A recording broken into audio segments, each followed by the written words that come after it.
with Tom's, and it's not because Josh is wrong. There's no way to say that Josh is wrong. I think about what you had with Carl Icahn 2 days ago on Overtime, where he said short-term predictions, nobody can make them. So of course there's a chance we retest the lows, but here's the main point. Think about what the market's done over the last 2 weeks. It has absolutely ripped higher by 9 percentage points as the Fed has twice gotten more hawkish. First last week when they raised rates and they raised the dot plot significantly. And then again Monday, I think it was Monday, when Bullard went to 3% and Powell said 50 basis points. I mean, he kind of said 50 basis points is what's coming, right? And the market is ripping in the face of that. I have learned to respect what the market is telling me. And I believe what the market is telling me. And I can't say this with certainty, but Tom Lee will tell you that inflation was rolling over before Ukraine. He'll point to the ports of Los Angeles and Long Beach. He'll point to freight indexes like the Cass Freight Index. And I think he's right. And I think the market gets that. I think the market gets that while West Texas Intermediate is at $114 a barrel, a lot of other inflation numbers are rolling over. And last thing I'll say on this, 2011 to 2014, West Texas Intermediate comfortably hung out above $100 a barrel,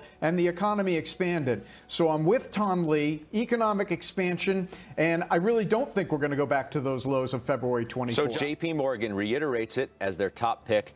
It's one of our calls of the day. Jim Lebenthal, obviously, it's yours. I'm not going to mention who sold it recently and provoke an outburst on Twitter or anywhere else.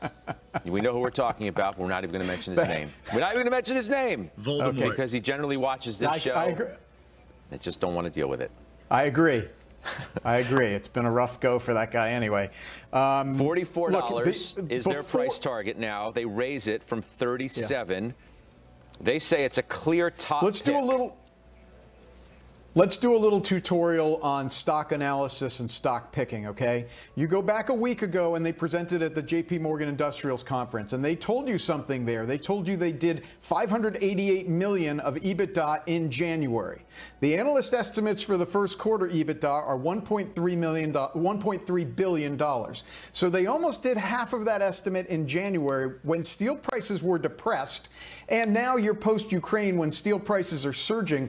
They're going to blow these estimates out of the water. And you could have picked that up last week. And if you didn't go to the conference, you could have picked it up on Monday when JP Morgan put it in published research. This is all public data.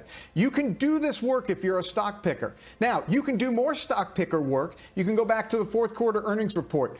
After that report, stock was down 10%, okay? And that was about 35 percentage points ago. Everybody got down on the stock because they did some maintenance in the fourth quarter, which was the smartest thing to do because all of their orders are coming in the first quarter. So get the maintenance done so you can produce at a breakneck speed when prices are going up. It all comes down to excellent management. Lorenzo Gonçalves is truly a genius. But if you are a stock picker and you're doing more than just licking your finger and putting it in the wind, but you're looking at 10 Qs and you're talking to management, you can find these things out. Well, I mean, obviously not everybody can talk to management and have some of the access that people like you have. Let me ask you this.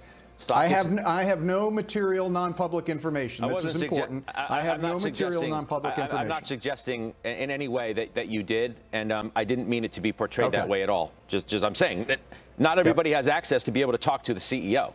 That's just a fact. Yes, but through Reg FD, anything that management says to me has to be publicly disseminated. Let me be more helpful here, Scott. There is nothing that indicates these results are going to turn down in the future. Okay. Not with the amount of infrastructure and factories being built. Which then answers my next question, $32.49. That's what the stock hit today, a new 52-week high.